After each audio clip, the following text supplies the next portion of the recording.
Hello, I'm Elisa Manzotti, CEO and founder of Cell and Gene Therapy Insights, and welcome to today's webinar on NextGen Now, delivering tomorrow's facilities today. There's no doubt that the race is on in the sector to meet spiraling demand with sufficient manufacturing capacity. And so who better to hear from today than two experts from the Facilities Design Specialist, CRB. Today, we'll hear from Ryan McDonough, Senior Associate Biotechnology Core Team Leader at CRB, and Dr. Mark Pelletier, Director, Strategic Consulting at CRB, as they will talk us through multiple variations of a typical gene-modified cell therapy facility and explore future models for the cell and gene therapy manufacturing sector. There will be an opportunity to pose your questions to our presenters at the end of the presentation, so do feel free to post your question in the Ask a Question box, and we'll try to get to it during the session.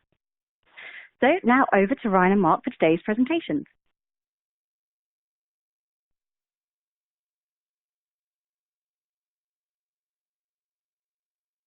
So thank you for the warm introduction. This is Ryan McDonough speaking now. Mark will join in with me shortly, but I want to thank everybody for being here today. We're looking forward to this presentation and hopefully some good questions and dialogue as we go through this. I know you are all dying to see pictures of us. So we included some pictures here. I won't hurt anybody's eyes any longer, and we'll move on to the meat of the presentation. So we're here today to talk about ATMPs, and when we talk about personalized medicine, we need to think and remember that each dose will have a very specific impact on a very specific person. There's a real face behind the therapy being manufactured. We're performing a manufacturing process with a literal piece of an individual. We a lot of times can get caught up in stats about equipment utilization, facility square footage, scheduling, but at the end of the day, this is about striving to produce a therapy in the best possible manner for that one individual who needs it. It's important that we all take a moment and think about what we are doing and refocus to understand the end game, delivering a safe and effective therapy to very specific people. ATMPs specifically are a potential paradigm shift towards curative therapies, and something that I think we should all be very excited about. So today we are going to talk briefly about the state of the industry, the science behind cell therapy, a little regulatory overview, talk about some facility design, followed by a deep dive into some case studies, metrics, and delivery options.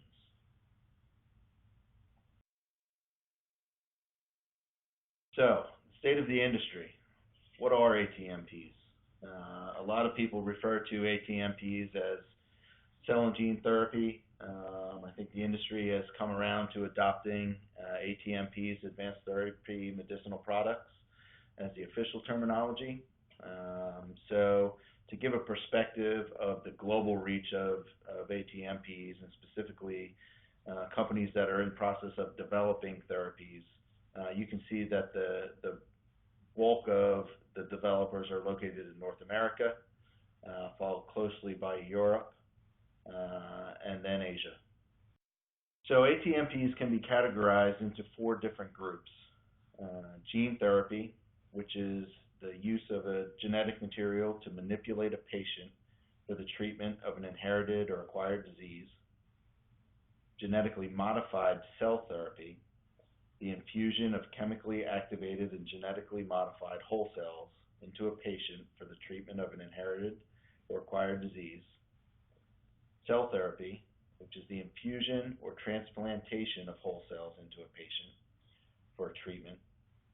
And tissue engineering, which is the use of grown tissues, medical devices, or potentially artificial organs to replace tissue or organs that have been damaged.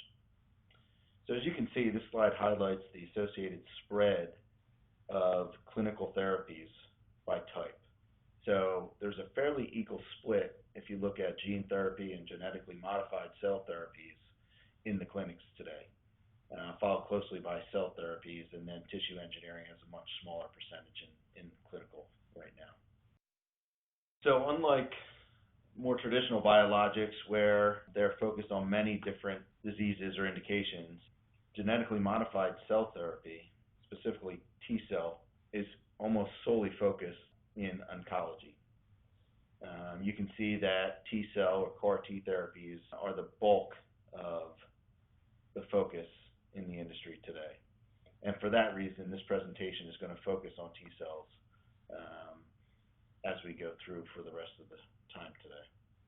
So without going into a deep dive in science class, I wanted to kind of briefly introduce the autologous cell therapy to the audience. So we're going to talk about case studies in a little bit of detail as we move forward, and we framed them around autologous CAR T facilities. So autologous cell therapy can be described as when cells or tissues are drawn from the patient, manipulated and expanded, and re-administered back to the same patient. The scale of the therapy is very limited, one patient to one time. The patient is the raw material. So it has challenges inherently because of the variable starting material and other challenges with single-dose, single-patient issues. Autologous cell therapy has challenges that are very different from traditional biomanufacturing processes. So the difficulty from vein to vein logistics, the handling and care of cells is critical quality for the patient. Manufacturing and transportation timeline is very sensitive because a lot of times you are manufacturing this therapy in the same time frame that the patient is very ill. Serialization and chain of custody tracking is of the utmost importance. There is no mix-ups for these therapies because they are patient-specific.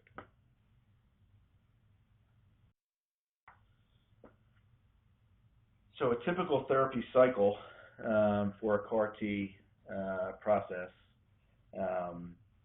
is it starts with apheresis, where the T cells are collected from a patient.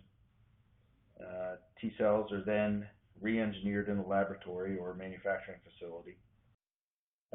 They are then multiplied and grown,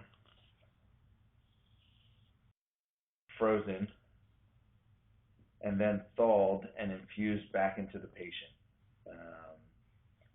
So the nature of this cycle is anywhere between 18 and 28 days seems to be the outliers of the process.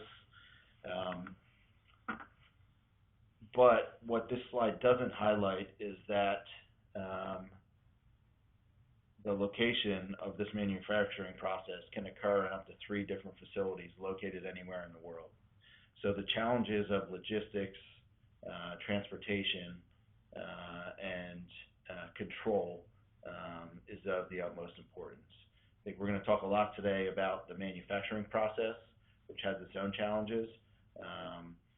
But outside of what we're here to talk about today, there are also other challenges associated with autologous cell therapy. With that, I'm going to turn it over to Mark to talk through some regulatory overviews and some case studies. Thank you, Ryan.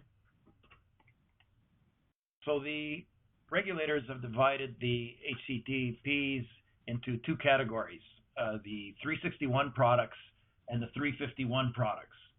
The 351 products don't meet all the criteria in 21 CFR 1271.10. And those products, the 351 products, would include cultured nerve cells, gene therapy products, human cells, and therapy involving transfer of genetic material. And as such, these are regulated as a drug, device, or biological product under the Federal Food, Drug, and Cosmetic Act, so under CBER. Autologous CAR T cells fall under 351, and they require clinical trials, so they're treated just like a drug would be treated. The 361 products are the other products which are listed here on the table, but this presentation is going to focus mostly on those 351 products. As Ryan indicated earlier, we're going to focus on the CAR T technology. Probably the most important guidelines that exist at this time, and we're anticipating that there'll be a lot more guidelines provided by the different regulatory agencies, but right now I would say that the Udrelex is the Bible in terms of the regulatory requirements or guidelines specific to ATMPs. Or the European Union did provide a document entitled The Rules Governing Medicinal Products in the European Union, Volume 4, and they have a specific document on the guidelines on good manufacturing practice specific to advanced therapy medicinal products, or ATMPs. The ATMPs formerly fell under the Annex 2 under biologics, but now are, again, must follow this specific guideline. One of the things that's of interest in the drug manufacturing world is we're getting global harmonization. So in essence, all of our guidelines are going to be harmonized, I'd say, over the next few years. In fact, we're heading in that direction now with the Pharmaceutical Inspection Convention scheme, which loosely follows, or not loosely, actually pretty strictly follows the Udrelex right now. And in those documents, you're going to find information pertaining to the facilities themselves, the manufacturing process itself, the raw materials coming in, the training of the personnel, the handling, and the GMP flows through the facility, and again, the assembly of all your documentation, et cetera, for manufacturing of these agents. Ryan, I'll pass it back to you on facility design.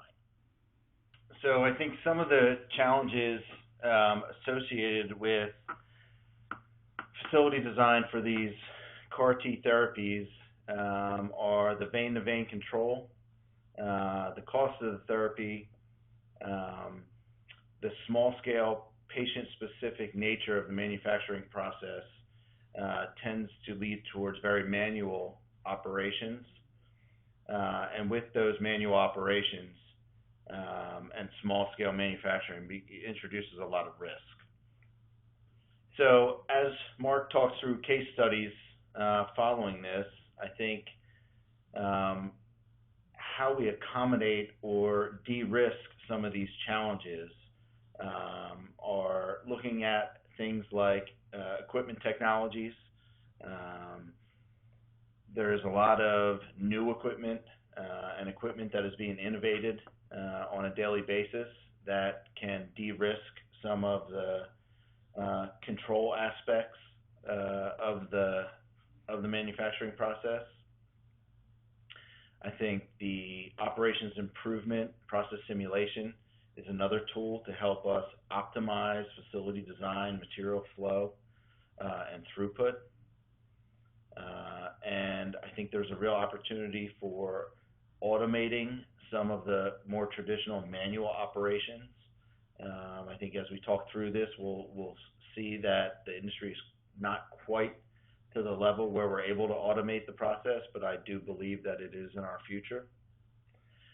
And finally, how do we close the process to eliminate potential risk from the therapy itself? And I think Mark will talk very specifically about the benefits of closing that process as we talk through some of the case studies. So not unlike where we were with monoclonal antibodies in the 1980s, cell and gene therapy, ATMP, is in the same infancy as that market was initially. And in that market, you know, we look at the equipment available, the technologies available, systems available, even the thought process in terms of how we produce these products. And again, as we did in monoclonal antibodies, most of these processes were born in labs, in an academic setting, etc. But now we're talking about real risk to patient. So the regulatory agencies, of course, their primary interest is care to patient. In other words, we want to mitigate all risks possible in terms of potentially harming that patient. So if we look at the equipment that's available or was available or is available now for monoclonal antibodies, what we find is a series of systems that are essentially now today can be fully closed, or what I mean by closed is isolated from the environment, so that any environmental contaminants, especially the humans that are manipulating these operations, obviously could bring with themselves a risk in terms of potentially contaminating any one of these unit operations. So what we've seen since 1997 especially is an evolution of the equipment used to manufacture monoclonal antibodies in an effort to isolate the product contact surfaces from the environment. When we jump into the ATMP world, again, we're starting from an academic setting where we're using technology that has been born out of a lab and was there for efficiency of processing and maybe a little bit less initially in terms of ultimate protection of the patient. And for that reason, right now today, we still see the majority of these operations as open, and in that circumstance, these operations must be isolated from the environment by housing them in most lab settings would be in a biosafety cabinet. So we're going to talk about some case studies here in which we take that thought process and we take it through a series of different opportunities to isolate our process from the environment and from the operators and see what impact that could potentially have on our facility. Again, for this case study, we're going to focus on CAR-T technology, and we're going to look at facilities. Most of our clients or people who are approaching us to visualize a potential facility for the manufacture of their ATMPs are looking at multi-product. Obviously, we're not going to build a facility for just one patient. So we're going to be looking at the opportunity of building a facility that can serve multiple patients. Obviously, these have to be all performed under CGMP, under good manufacturing practices, and again, ultimately to protect that patient. Most of our technologies and our ATMPs are meant to be used throughout the world and therefore must comply. All of those systems and all of those unit operations must comply with the FDA as well as the European regulations, as well as the rest of the world. So Australia, Brazil, Canada, etc. I think probably one of the factors that has been talked about the most in terms of ATMPs is the cost of these operations. And obviously to bring efficiencies into this and to start lowering cost, we have to start talking about facilities that can handle a great volume of patients and therefore reduce the overall cost from a capital expenditure standpoint, at least reduce those costs to the final technology cost to the patient. Most of these operations use human host cells, and because of that, they automatically get classified as a biosafety level 2 agent or process, and therefore one must talk about containment and address that issue as well in these facilities. So if we look at the case studies that we're going to be looking at, we're going to start from what we call generation 0, which would be where most of our clients would come to us initially when they're looking at the potential clinical or commercial manufacturing of an ATMP. Essentially what we're looking at here is about a 65,000 square foot area in which we look at individual suites, which we'll show you in a second, representing approximately 1,000 square feet of space each in terms of each module. Something I'd like to bring to your attention right now, though, is that when we talk about Generation 0, we're looking at a lot of open processes, and I want to highlight just these airlock systems that I'll show you in a second. But if you look at just the airlock volume in this facility, we're looking at 2,800 square feet of manufacturing space, again, under clean room conditions that must be used in this generation zero. And I want you to keep that in mind as we go through the different generations and the impact of bringing in better technology and better efficiencies in these processes.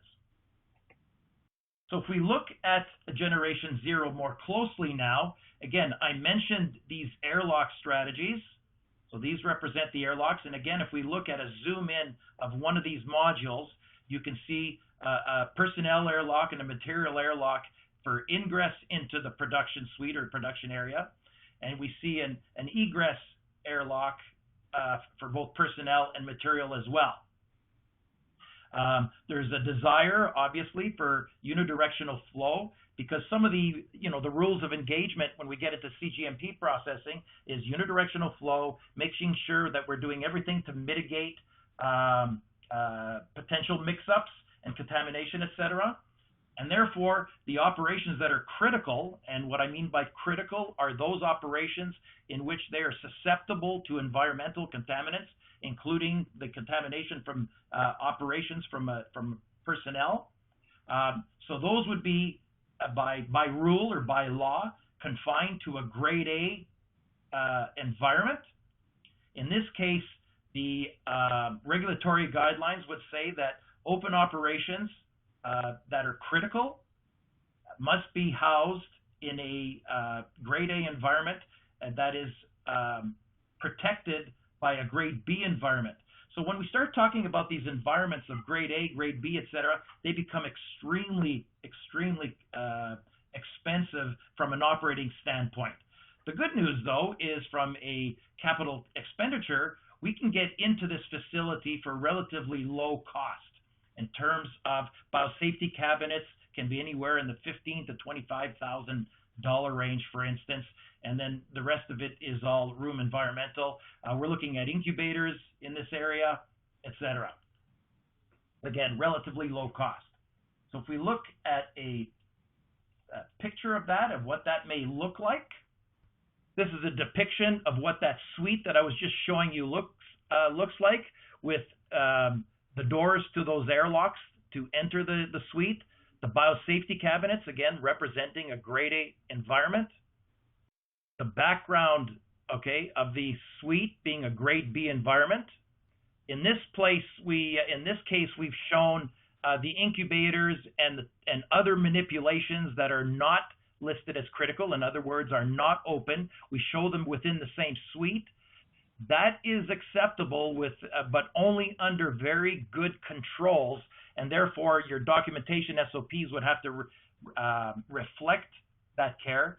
Also, the recommendation is any of your incubators, if you're housing them within that grade B suite, would have to be vented outside the suite to ensure that we're not bringing in or entraining potential contamination that could result in contamination of an ongoing process with something that is housed in the incubator. But again, the advantages of this generation are, essentially low capital cost, and it's an easy transition for most of our clients early on who have been working in a lab setting. It's essentially the same as a lab setting.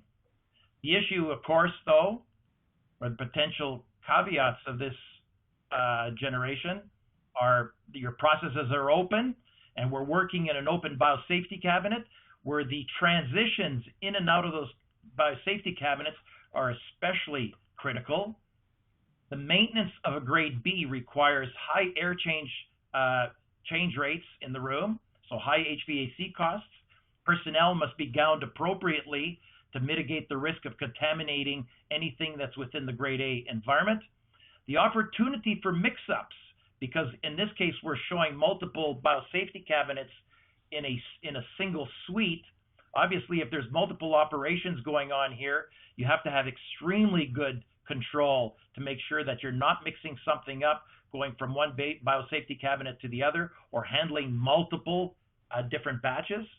And again, so this suite represents something that you really need excellent operators that are extremely well trained to make sure that this facility can operate efficiently, etc.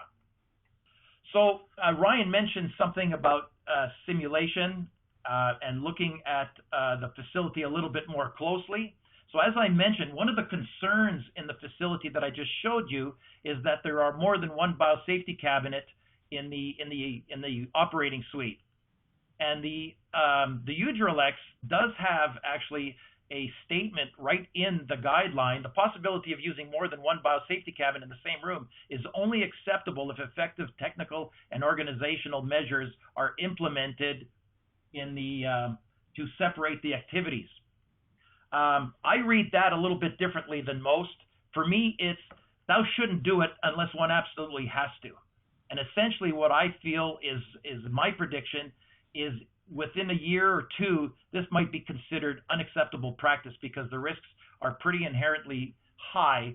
And how does one monitor, operators that would have potentially a tendency of jumping from one critical area to the other?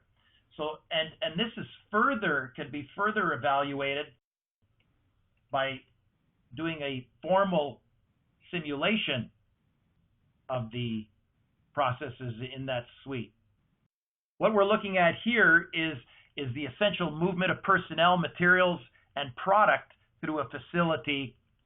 And what we look for in these simulations is opportunities for mix-ups. Are there materials that are going back and flow and crossing over each other, etc.? And we highly recommend that this type of study be performed in all facility designs to ensure that we've done what we can to mitigate the potential of risk of mix-ups, etc., in that facility. I'll let you view that one more time. So essentially what we're looking for is potential of personnel running into each other, waste materials and product materials coming into contact with one another, etc., during that process.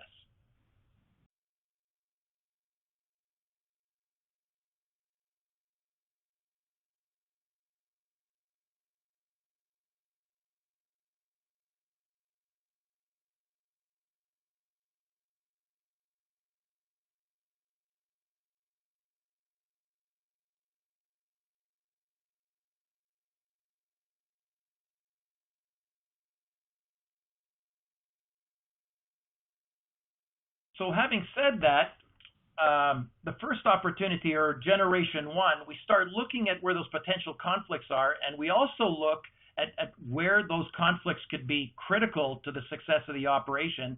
And we look for opportunities for consolidation of those less critical systems. In the generation zero, what we saw was multiple biosafety cabinets, for instance, in the same spaces. And that's probably the highest risk element in terms of a critical operation in which, when it's open, obviously is more susceptible to contamination and environmental contaminants, as well as other products that may be within the same space at the same time. So what we've done in generation one, okay, is to take the biosafety cabinets, which represent those high-risk areas, and we isolated them.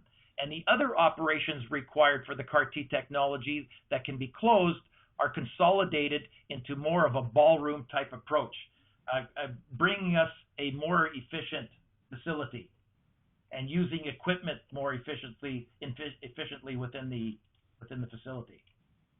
And here again is a depiction of what that suite might look like. So what we see here again is isolation of those areas that are deemed critical, and then things that are potentially contaminating of those areas are now put into a ballroom type setting where the systems are closed and there is less risk of consolidating those systems. And obviously a much better profile in terms of potential conflicts. Now what this represents is, again, a relatively low cost, capital cost. The transition from preclinical or those lab settings is again quite similar.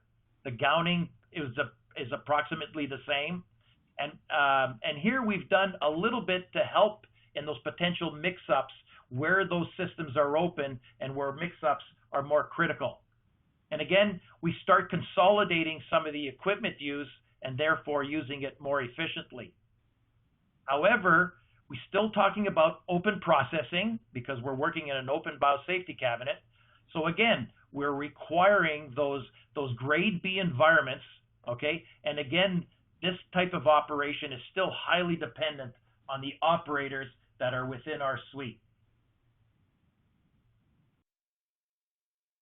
So the UDRLEX actually talks about this, and I'll state it here. It is recommended the design of the premises permits the production to take place in areas connected in a logical order corresponding to the sequence of operations and level of cleanliness. So again, what we do in these in our design development is to look at all those unit operations. We look at the gowning requirements, the environmental requirements, the flow of the materials, the stations in which our operations take place, and we look for an efficient flow within that facility to, again, mitigate the risk of confusion and mitigate the risk of contamination, cross-contamination, and mix-ups within our facility. As Ryan mentioned in his presentation, probably one of the most important things that are different today in terms of monoclonal antibody production and ATMP manufacturing is process closure.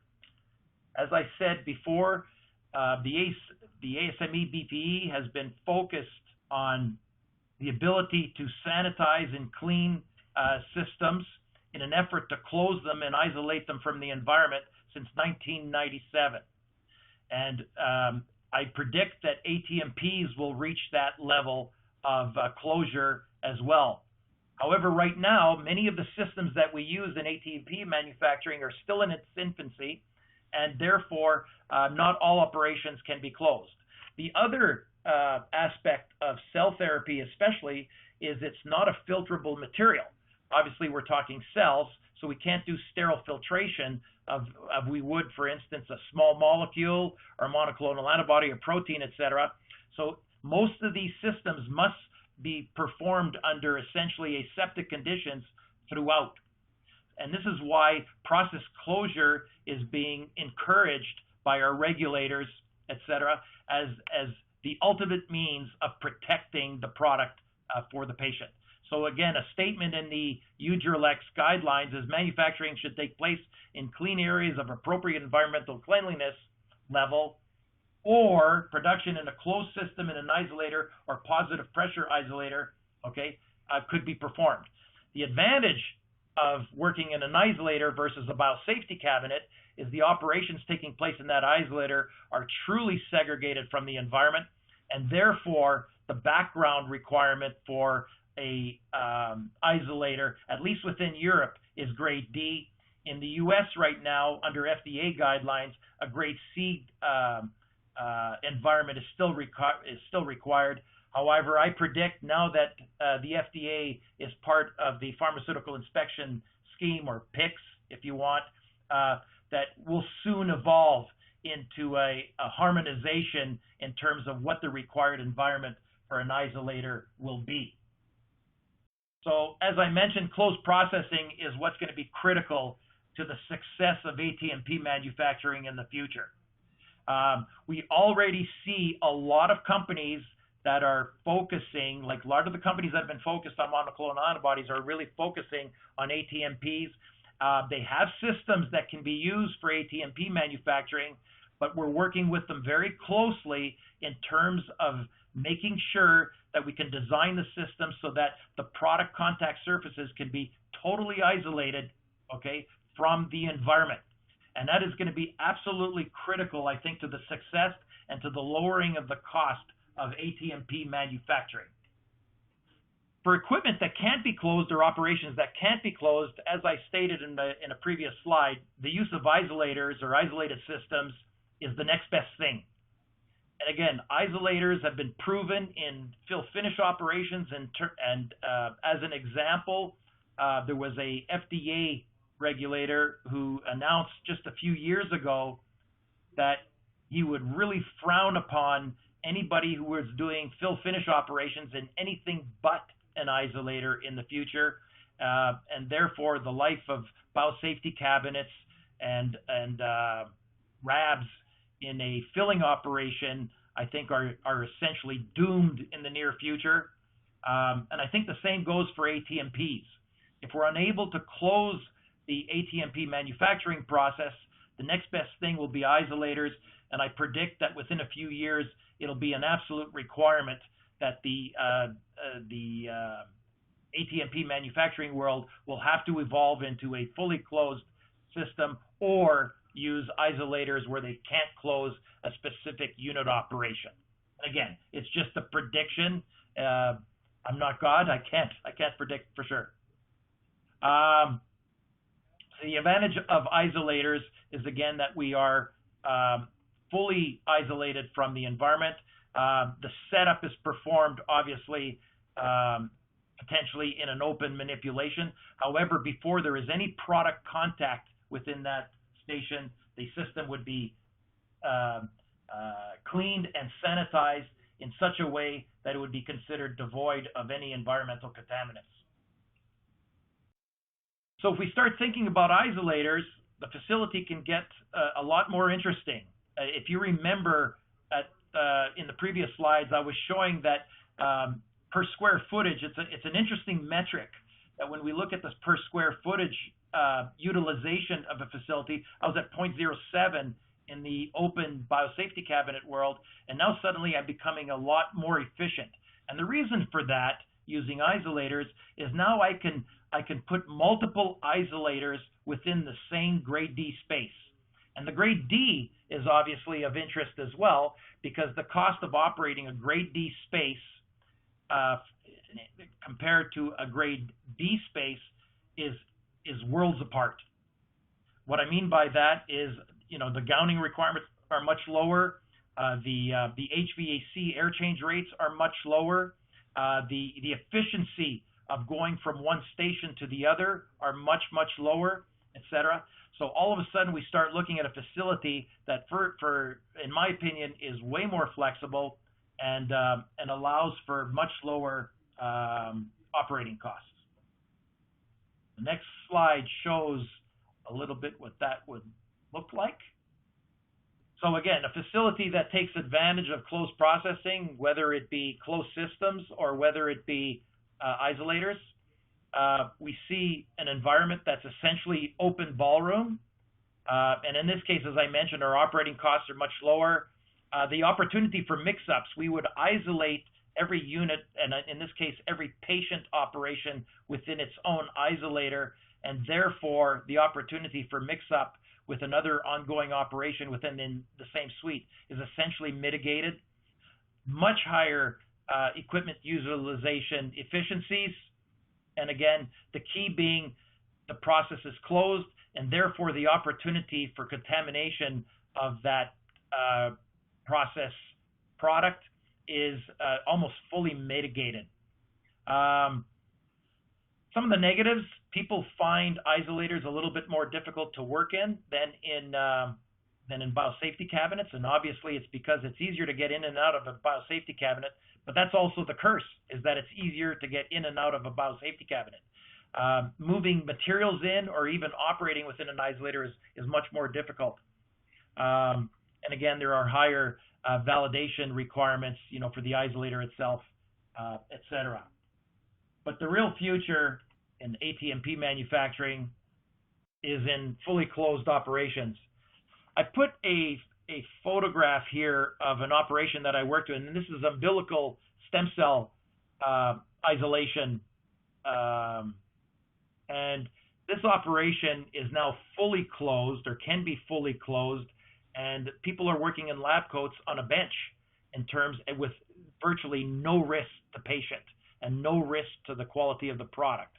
And again, they're extracting the blood, and from that point forward, everything is performed under closed conditions. And so that opportunity lends itself to a much lower cost operation.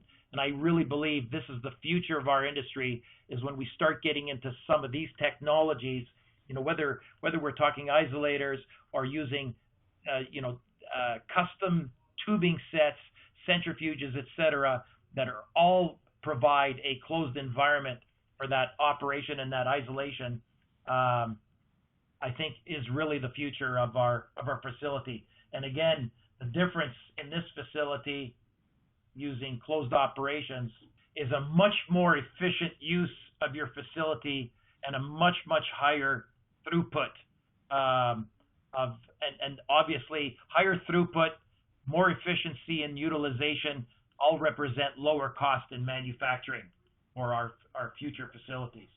And again, depicted here, in which essentially we could almost jump back into a lab setting, okay, with very low air change rate frequencies, extremely low patient risk, operating costs that are now within reason. Other opportunities would be using isolation technology, but a fully robotic or automated process. But again, the key in all of this is full segregation of the process from the operator and from the environment. But technology has to get there. My final slide, okay, is a summary of what this might look like. So if we start by looking at where we are today, or where most of these projects start, where people are using biosafety cabinets, and again, most of our clients would approach us and say, you know, we've been working in a lab setting, and we've been doing these manipulations. We're free of contaminants, and have been successful in the manufacturing of those ATMPs using these essentially lab operations. You know, again, and we can get in there for a relatively low cost. Okay, why can't we do it that way? And I think the regulators, as well as the risk to patient, as well as the operating costs for those operations, are going to drive the industry into what we call our future ATMP manufacturing concept, okay, in which there may be higher capital expenditure initially, but at the end, we're going to end up with a much more efficient facility and a much lower cost of manufacturing. And with that, I'll turn it back to Ryan. Thank you, Mark. I wanted to wrap up the presentation with some information on some metrics that we've been able to collect from working on a number of these projects. And so just to summarize the data background behind some of the metrics I'm about to show. So it's over 140 projects, pretty equally split between cell therapy, genetically modified cell therapy facilities, gene therapy facilities, and then a small few regenerative facilities. I thought the data set was interesting in that if you look at the build type, whether it's greenfield or a renovation or fit out, the gene therapy viral vector facilities tend to be more greenfield than they are renovation, whereas the overwhelming majority of our cell therapy projects are renovations and fit outs as opposed to greenfield facilities. I think that can be due to a number of things. I think we've come to the conclusion that because the genetically modified cell therapy projects tend to be a lot smaller scale, smaller infrastructure required, you're able to reconfigure existing space to handle that type of manufacturing, as opposed to your gene therapy or viral vector facilities, which are a lot more equipment intensive and have a heavier infrastructure load, which tends to push them into a more dedicated facility.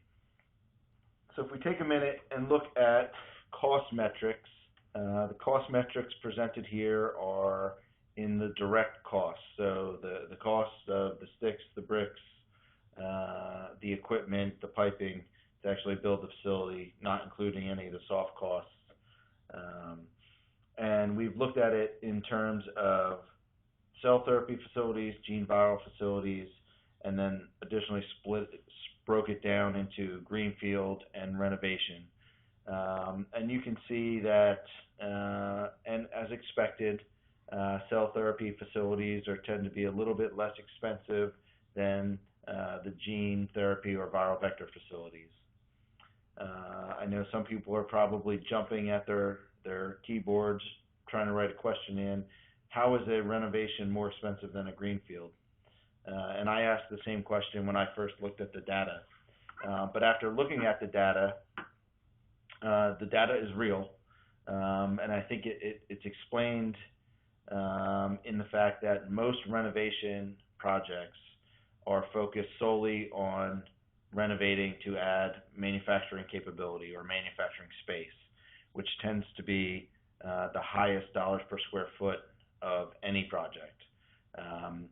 Conversely, when you look at a greenfield project, you are also not only building manufacturing capability, but you tend to also include things like warehouse, office, utility space, lab space, spaces which are less dollars per square foot than straight manufacturing, and therefore it ends up bringing the overall cost per square foot down.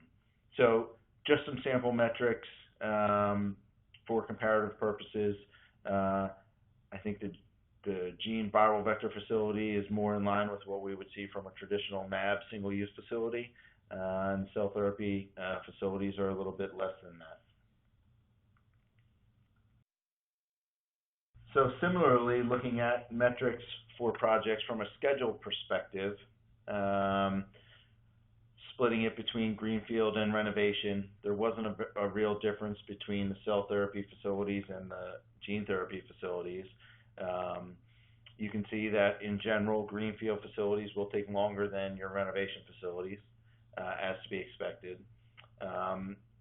But as you can see by the graph on the screen now, the schedule is highly dependent on the method of delivery. And the delivery method, I think we've kind of summarized it and broken it down into three different buckets. Traditional, which I would call what we would call stick-built, and design, bid, build approach, where you have studs and drywall, you are buying all your utility equipment, putting it in, piping it up on site, very minimal prefabrication or off-site construction. The hybrid delivery option would be maybe a design build or design assist approach.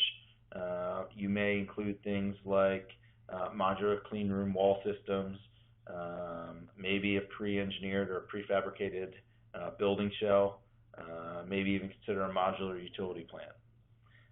That's how we would define kind of the hybrid approach. And then finally, a modular approach. And modular approach you could take to additional degrees, but in this scenario, the modular approach would be a design build or design assist approach with a modular utility plant, a pre-engineered building shell, and also modular clean room modules. So that are clean room facilities, 100% built off-site, delivered to your building site. You put them in the shell, you hook up your utilities, and you are ready to turn the clean rooms on.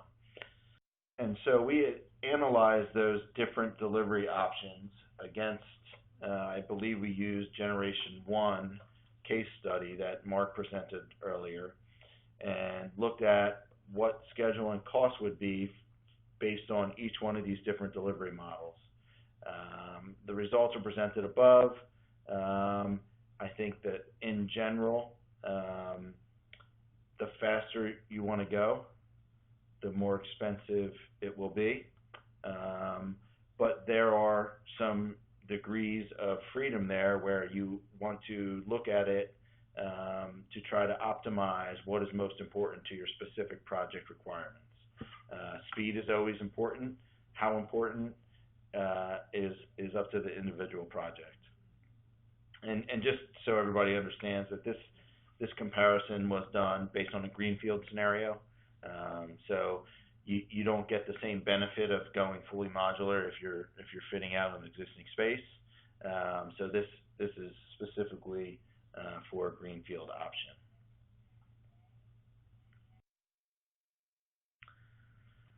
one of the things that we noticed as we were looking at these delivery models and putting these metrics together is that some of the major delivery trends and tools or lean tools utilized today, all of the projects that had a short or very fast schedule in our metrics utilize most, if not all, of these tools. So I just wanted to touch and highlight a few of them. So big room, co-location, and collaboration. It's fairly straightforward, essentially putting the whole team together in one place. It improves trust, communication, eliminates duplication. And by whole team, I mean design, constructors, subcontractors, commissioning, qualification agents, together in one place from the beginning. Teaming and IPD, integrated project delivery, so bringing the team together early, the whole gamut from beginning to end, so that you go through the journey together and work towards a common goal. Target value delivery. So LCI, Lean Construction Institute, has put together a program around target value delivery. Essentially, it's a management practice utilized throughout the life cycle of a project to ensure the operational needs and value of the users are delivered within the allowable budget. Promotes innovation throughout to increase value and ultimately eliminate waste. The last planner system. So it is a scheduling tool. It's a collaborative planning process involving the actual people that are going to be executing the work. So if you think about bringing your trades in, bringing your designers in while the schedule is being developed, and planning in greater and greater detail as the time for the specific work to be completed gets closer. A lot of times, the people in the industry will use the term pool planning interchangeably with last planner system. They're essentially the same thing. And finally, off-site modular design and construction. So I think this one is pretty straightforward. So it's maximizing the amount of construction activities performed off-site to improve both quality, safety, and schedule. So again, just wanted to highlight some of the delivery trends and tools that are being utilized on most, if not all, of the fast-track projects going on within this marketplace.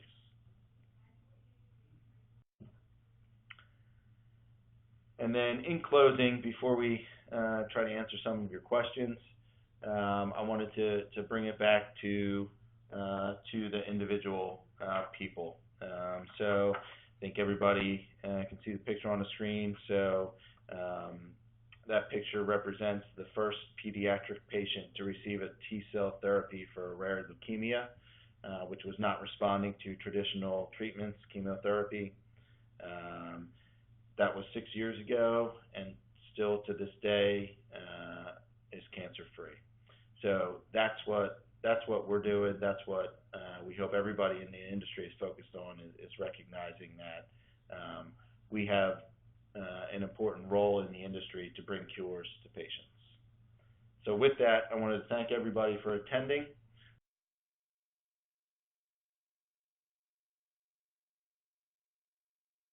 Wonderful. Thank you both very much indeed for an absolutely fantastic presentation. We have got time, I think that's 5 or 6 minutes for some questions. So if any of our audience members would like to ask a question of Mark or Ryan, please feel free to post that in the Ask a Question box. But Mark, if we start with you, if an academic lab comes to you with a lab scale process and wants to move into clinical manufacturing, how much time does it typically take to get from proof of concept to clinical manufacturing? And what do you sort of see as the common delays or time sinks? How much time? Yeah. Yes, how much time does it typically take? So from clinical to commercial manufacturing, or from lab, et cetera. I mean, the whole process, it's a real difficult question, actually, because the process starts from, again, a lab setting and an understanding of that process in the lab. And probably the most difficult task for an academic going into clinical and commercial manufacturing is the understanding of all the roadblocks that are going to be up there in terms of his evolution in terms of getting to clinical manufacturing. And so my answer to that is to take the steps to truly understand the process or define that process. And that understanding in itself can take anywhere from 2 to 4 months. And once we have established the definition of that process, then it typically for a clinical manufacturing facility to be designed, built, etc., you're looking at 1 to 2 years on average. Thank you. And Ryan, there appears to be different cost metrics throughout the industry, some higher and some lower than what you presented. Could you explain why there is such a spread amongst the metrics that we're seeing?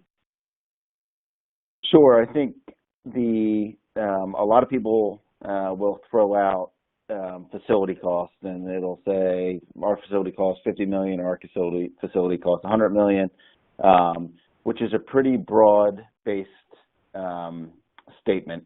And specifically, I say that because I don't think anybody talks in the same language when it comes to costs. And so typically we try to boil it down to direct cost, which is the cost of the actual materials, the construction, the equipment, the piping, the electric of the facility, and eliminate the soft cost, the management, the design cost, the owner cost, because every company capitalizes their facilities differently. And so it's very hard to compare apples to apples across the industry. So when you hear those things about cost of a facility, you should always be thinking to yourself, okay, what cost are they referring to? Does that include owner's cost? Does it not? Does that include design and management costs or not? And so really asking the cost of facility is not the right question. It's asking what is the direct cost of the facility. And I think that's where some of the confusion lies within the industry when it comes to cost. Yeah, that's a great point. And so, Mark, following on around the issue of cost, so some of these treatments using ATMPs can cost over, $1 million. How can we bring these costs down, and where do you sort of see the biggest opportunities to reduce costs? Well, I think I mentioned in my presentation, the best or most efficient way of manufacturing is close processing, and I think that's the first step, is let's close it, and so that we can manufacture it in virtually any environment. And with that opportunity comes the opportunity of bringing the manufacturing plant to the patient instead of the patient to the manufacturing site. And so if we can join manufacturing and patient in the same environment, obviously there's going to be some huge advantages there. Because as an example, Ryan was mentioning that, the duration of this process can be anywhere from, 10 to 20 to 30 days. And a big part of that is the cold chain management in terms of shipping the materials from the patient to the manufacturing site and then back to the patient. And that can be a very inefficient process and actually adds additional risk to that process. So anything we can do, as an example, in the future, if we were able to close this processing and refine it, I believe there will come a day where the manufacturing can take place at the hospital itself. And so what we'll see is a series of these manufacturing plants at virtually every cancer institute in the country. Yeah, great. Thank you. And so, Ryan, what are some of the main challenges that you have personally encountered when working with your clients in the infancy of an ATMP project? So I think it can go back to a little bit of the cost. I think there's a lot of times, especially early stage clients that don't have a commercialized product, and they are in early stage clinical or sometimes even in development. They say, we want to build a facility and we've got, $15 million and we want to build a 200,000 square foot facility. And you say, okay, well, those two numbers don't really equate with one another. And they say, well, we've already got board approval for it. And then you're already at a point where the task is almost undeliverable.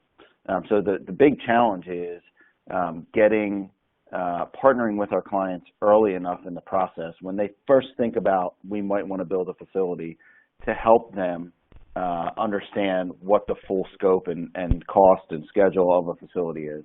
Because again, a lot of people hear things from whether it's industry events or different presentations, and they grasp onto a cost or a schedule without understanding the full scope or basis of what that cost or schedule is, and then they go to the board with it and get approval when it's not realistic.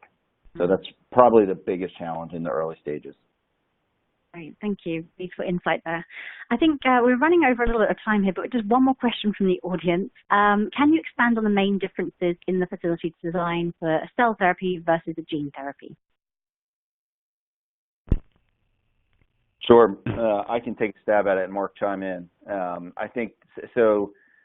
When you think of the genetically or cell therapy facilities, we're thinking of individual biosafety cabinet, patient-specific manufacturing process. So it is very small scale. The equipment is very small, fits in a biosafety cabinet. Alternatively, a gene therapy or viral vector facility, I would say, looks more like a traditional biologics facility. We may have up to 2,000 liter single-use bioreactors, chromatography skids, columns, very similar to more traditional biologics manufacturing facility. So the infrastructure is quite different for those two types of facilities. Okay. Thank you. I mean, unfortunately, we have run out of time today. It was a fantastic presentation. We have had some other great questions coming in from the audience, so we will pass this on to the presenters today, and they will be in touch with you directly. Let me say thank you so much indeed to Mark and Ryan for a really wonderful presentation today. It will be available to our registered users tomorrow, the on-demand, so do look out for an email from me as per usual. Yeah, thank you all very much indeed for joining us today. I hope you've enjoyed it as much as I have. Thank you very much. Thank you. Thank you. Thank you. And if you don't mind just staying on the line for a couple of seconds.